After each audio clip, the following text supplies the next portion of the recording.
ഞാനിവിടെ ബോറടിച്ചിരിക്കുകയായിരുന്നു. തുടങ്ങിക്കളെ.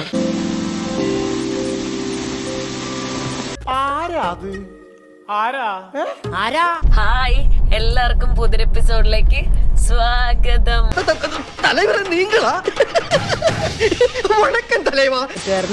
അപ്പൊ എന്റെ മസാജിനുള്ള ഒരുക്കങ്ങളൊക്കെ ചെയ്യാണ്. ഇത് ലൈക്ക് ഒരു പ്രൈവറ്റ് മസാജ് അങ്ങനത്തെ സംഭവമാണ്. ഞാൻ ചോദിച്ചാ ലൈക്ക് ഗ്രൂപ്പായിട്ട് വരികയാണെങ്കിൽ ഗ്രൂപ്പായിട്ട് ചെയ്യാം, സിംഗിൾ ആയിട്ടാണെങ്കിൽ സിംഗിൾ ആയിട്ട് ചെയ്യാം. അപ്പാപ്പൻ വിഷമിക്കണ്ട, അപ്പാപ്പൻ എന്താ വേണമെന്ന് എനിക്കറിയാം. ഞാനിതാ ഡ്രസ്സൊക്കെ മാറിയിട്ടുണ്ട്. അവിടെ എന്റെ ഡ്രസ്സ് കാര്യങ്ങളൊക്കെ വെച്ചിട്ടുണ്ട്. നേരെ ചൊവ്വേ തുണി കൊടുത്ത് നടക്കുവച്ച, ഇല്ലെങ്കിൽ പരുന്നുകാലേ പോകും.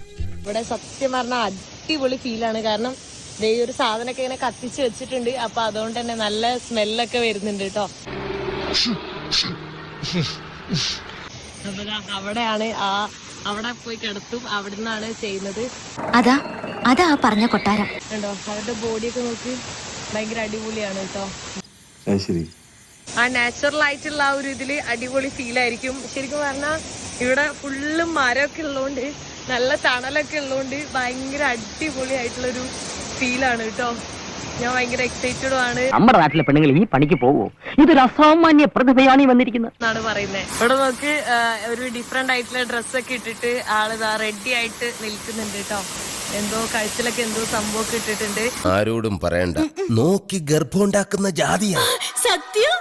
യൂഷ്വലി കുറെ ആൾക്കാരൊക്കെ ഉണ്ടെങ്കിൽ കുറച്ചുകൂടെ വൈബായിരിക്കും. ഇവിടെയൊക്കെ ഈ ഒരു വെള്ളത്തിൽ മൊത്തം നിറയെ ആൾക്കാരൊക്കെ വെച്ചിട്ട് അങ്ങനെ ആയിരിക്കും ചെയ്തത്. ഇപ്പൊ ഞാൻ ഒറ്റയ്ക്കായതുകൊണ്ട് ഒറ്റയ്ക്ക് എന്നിട്ടാ ചെയ്യുന്നത്. ആ ഒരു നാച്ചുറൽ ആയിട്ടുള്ള സംഭവമാണ് ചെയ്യാൻ വേണ്ടി പോകുന്നത്.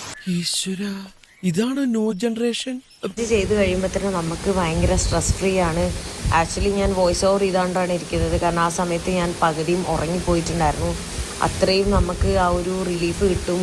ഭയങ്കര കംഫർട്ടബിൾ ആയിരിക്കും. അപ്പം നമ്മൾ അറിയാണ്ട് നമ്മൾ ഉറങ്ങിപ്പോവും. എന്റെ ഭഗവാനെ, ഇനി ഞാൻ എന്തെല്ലാം കാണണോ. മസാജ് ഒക്കെ ചെയ്യുന്നത് ട്രാവൽ ചെയ്യുമ്പോൾ എല്ലാം കുറേ നടക്കുന്നല്ലേ. അപ്പൊ കാലിനെല്ലാം മസാജ് ചെയ്യുമ്പോൾ ശരിക്കും പറഞ്ഞാൽ നല്ല അടിപൊളി ഫീലാണ് കേട്ടോ. നല്ല കുട്ടിയാണ് സാറേ, തെണ്ടിത്തരം പറയുന്നൊരു അതിര് വേണം. പിന്നെ ആൺകുട്ടികൾ ചെയ്യുന്ന സമയത്ത് ഞാൻ വിചാരിച്ച് ഫുള്ള് ഭയങ്കര റഫായിരിക്കുന്നു. പക്ഷെ സോഫ്റ്റ് ആയിട്ടുള്ള തന്നെയാണ് അവർ ചെയ്യുന്നത്. ഭയങ്കര സോഫ്റ്റ് ആയിട്ടുള്ള ഹാൻഡും ആണ്. രണ്ടാളും കൂടി ഇങ്ങനെ തുന്നിക്കൊണ്ടിരുന്നോ, ഒരു തൊട്ടിലും കെട്ടി രണ്ടാളും കൂടി ഇരുന്ന് താമര കണ്ണൂറ എന്ന് പറഞ്ഞിട്ട് വരും. അങ്ങനെ പ്രശ്നമൊന്നുമില്ല. അവർ ശരീരമൊക്കെ കാണുമ്പോൾ വിചാരിക്കും തീരെ സോഫ്റ്റ് അല്ല എന്നുള്ളത്. പക്ഷെ സോഫ്റ്റാണ്. ഞാൻ പൊതുവെ ഞാൻ ചെയ്തിട്ടുള്ള മൊത്തം പെൺകുട്ടികളെ വെച്ചിട്ടാണ്. ആദ്യമായിട്ടാണ് ഒരു ആൺകുട്ടിയെ വെച്ച് അങ്ങനെ മസാജ് ചെയ്യുന്നത്. എനിക്കെന്തോ പോലെ മസാജ് ചെയ്യാത്തവര് ഇടയ്ക്കൊക്കെ ഒന്ന് പോയി മസാജ് ചെയ്യണം കേട്ടോ. കപ്പിൾ മസാജ് ഉണ്ട്, ഗ്രൂപ്പ് മസാജ് ഉണ്ട്, അങ്ങനെ പല ടൈപ്പ് മസാജുകളും ഇവർക്കുണ്ട് കേട്ടോ. എനിക്കൊന്നും ഞാൻ മാത്രമാണ് ഇവിടെ ഒറ്റയ്ക്ക് ചെയ്യുന്നത്. നമ്മുടെ ബോഡിയിലൊക്കെ എന്തെങ്കിലും പെയിൻ ഒക്കെ ഉണ്ടെങ്കിൽ അത് കംപ്ലീറ്റ് ആയിട്ട് റിക്കവർ ആവുന്നതാണ് കേട്ടോ പറയുന്നത്. ഇപ്പം എനിക്ക് ഷോൾഡർ പെയിൻ ഉണ്ട്, കാലിന് പെയിൻ ഉണ്ട്, ബാക്ക് പെയിൻ ഉണ്ട്. അതെല്ലാം ആ ട്രാവൽ ചെയ്യുമ്പോൾ കണ്ടിന്യൂസ്ലി ബാക്ക് പാക്ക് എടുത്ത് നടന്നു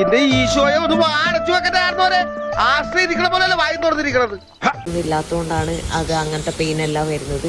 പക്ഷെ അതെല്ലാം റിലീഫ് കിട്ടും. ഇവിടെ കിളികളുടെ സൗണ്ടും ഈ വെള്ളച്ചാട്ടത്തിന്റെ സൗണ്ടും ഫുള്ളി നാച്ചുറലി അത് ഭയങ്കര ഒരു എക്സ്പീരിയൻസ് തന്നെയാണ്.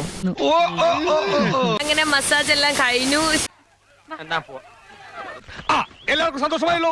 എനിക്ക് സന്തോഷമായി. എല്ലാവർക്കും പിരിഞ്ഞു പോവാം. അനിയാ പോട്ടെ, അമ്പി പോനെ പോട്ടറ. അറിയ ഒന്നും വിചാരിക്കില്ലേ മക്കളെ, നമ്മളോടൊന്നും തോന്നല്ലേ.